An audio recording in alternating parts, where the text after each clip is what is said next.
I still remember that afternoon like it was burned into the concrete, the smell of hot asphalt, the flicker of a yellow traffic light, the way my backpack strap dug into my shoulder. I was 6 years old, waiting for my grandma to come out of the pharmacy, when I saw a black SUV creeping across the crosswalk with nobody at the wheel.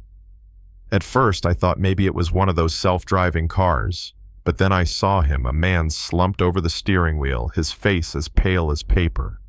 "Mister, wake up." I called, my voice coming out thin and shaky. No answer.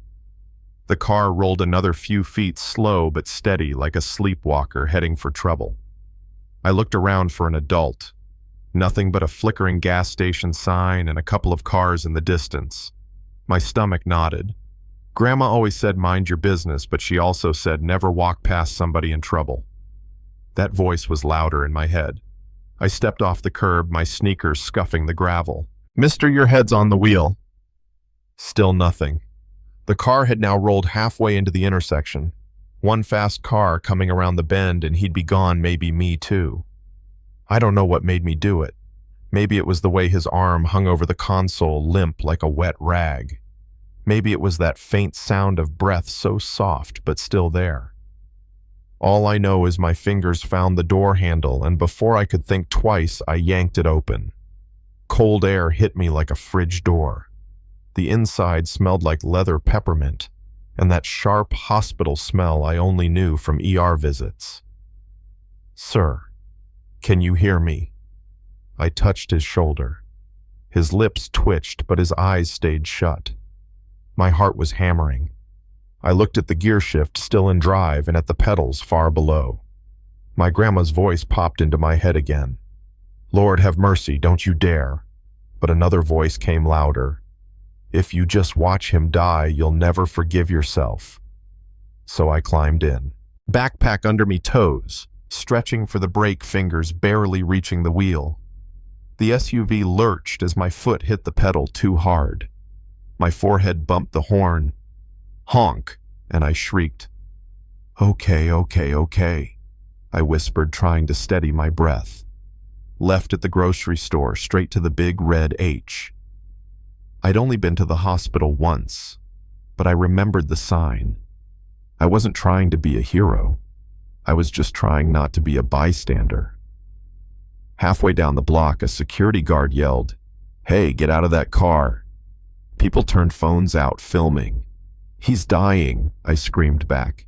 "He needs help." My voice cracked, but my foot stayed on the gas.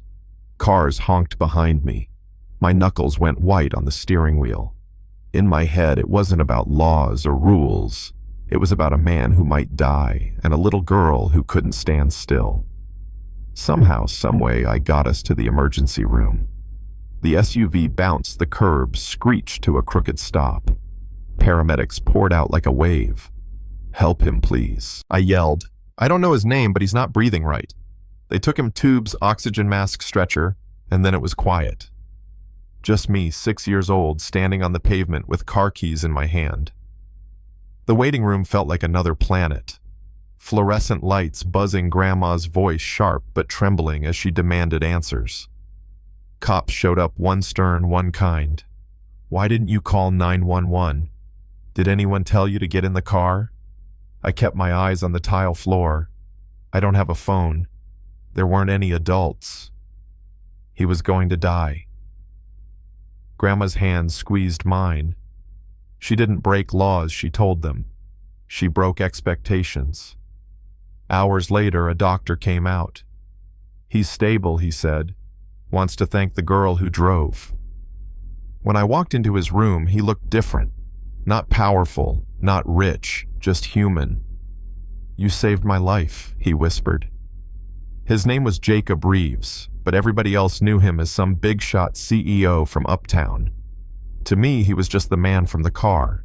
I didn't know it then, but that drive was about to change both of us. The city went nuts. Cameras, headlines, people calling me Little Hero. At school, kids whispered. Some wanted selfies. Some said I'd broken the law. One boy, Travis, sneered. "Bet you think you're better than us now. My dad says you'd be in juvie if you were anyone else." His words stung worse than the cameras ever could. That night, I asked Grandma if I'd done something wrong. She sat me down, looked me in the eye, and said, "Baby girl, courage ain't tidy. Folks get scared when someone their size does something their heart couldn't."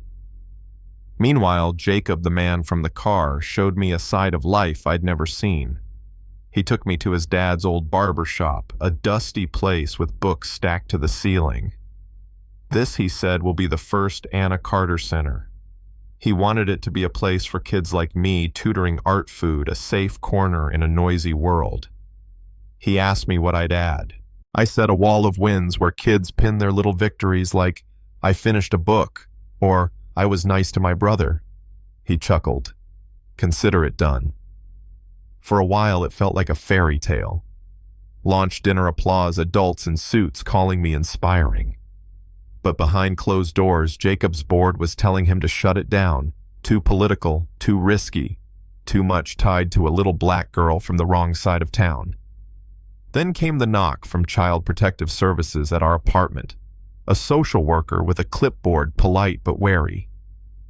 "Do you feel safe here, Anna?" she asked. "Did anyone tell you to drive that car?" "No, ma'am," I said. "He was dying. Nobody else helped." She closed her notebook.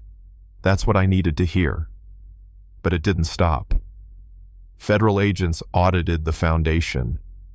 Headlines screamed charity under investigation. Parents pulled their kids out of the center.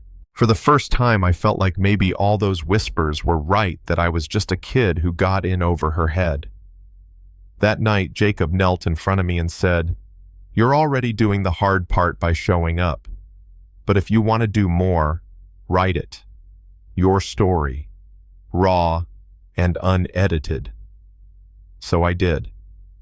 I wrote about the day of the car, about being scared, about not wanting to be a headline, just a human who acted. Jacob published it the next morning. No edits, no PR spin, just my words. It went everywhere. Teachers, parents, veterans, people from neighborhoods like mine and nothing like mine, all saying the same thing. This child speaks for all of us. Donations surged. Investigators cleared Jacob. The center stayed open. And I learned something deeper than any headline could teach. Sometimes telling the truth doesn't just clear the way, it opens it. By spring, the youth center was buzzing again. Mia with her song lyrics, Julian with his comic books, even Travis with a new haircut and a quiet apology. "I was wrong," he mumbled. "You're not lucky. You're brave." I didn't forgive him on the spot, but I remembered that he showed up. And one afternoon, Jacob took me back to that barber shop. The wall of wins was overflowing. In the center was my letter framed under the words, "See what courage looks like." Now I'm 7. The cameras have mostly left. I still get nervous before speaking. I still think about that afternoon, the pedals too far, the smell of leather and peppermint, the sound of my own heart as loud as the horn. People call me a hero, but I know better. Heroes aren't fearless. Heroes are just people who act when fear says freeze. Sometimes at night I'll stand at the youth center window and watch the streetlights flicker. Kids walk past in groups laughing. Across the city, a little girl is maybe thinking she's too small to matter. Maybe a grown man is sitting in his car thinking no one cares. And I whisper under my breath, "Don't wait. You're not too small. You're not invisible." So what do you think? Did a kid break the rules that day, or did she break a cycle? If you've ever watched someone step up when nobody else would, or if you've ever been that person, drop your story in the comments.